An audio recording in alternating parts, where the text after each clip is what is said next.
విజయవాడ ఇంద్రకీలాద్రిపై ఆషాఢమాసం ఉత్సవాలు ఘనంగా ప్రారంభమయ్యాయి. ఆలయ వైదిక కమిటీ తరపున దుర్గమ్మకి తొలి ఆషాఢం సారె సమర్పించారు. సారె సమర్పణ కార్యక్రమంలో ఆలయ ఈవో కెఎస్ రామారావు, స్థానాచార్యులు శివప్రసాద శర్మ, ఆలయ అర్చకులు పాల్గొన్నారు. కనకదుర్గ నగర్లోని గోశాల నుంచి మేళ తాళాలు, మంగళ వాయిద్యాల నడుమ ఊరేగింపుగా వచ్చి అమ్మవారి సారె సమర్పించారు. ఇక ఈ నెల 14వ తేదీన అమ్మవారికి తెలంగాణ బంగారు బోనం సమర్పించనున్నారు.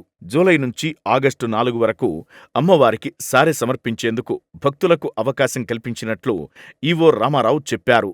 జూలై 6న ప్రారంభమైన ఆషాఢమాసం ఆగస్టు 4న ముగుస్తుంది. ఈ నెల రోజులు కొండపై పండుగ వాతావరణం కనిపిస్తుంది. భక్తజన బృందాల సారె సమర్పణలు, వారాహి నవరాత్రులు, శాకంబరి ఉత్సవాలతో సహా దుర్గమ్మకి కూడా బోనాలు సమర్పిస్తారు. ఉత్సవాలకు భారీగా భక్తులు తరలివస్తారన్న అంచనా మేరకు అందుకు తగిన ఏర్పాట్లు చేశారు.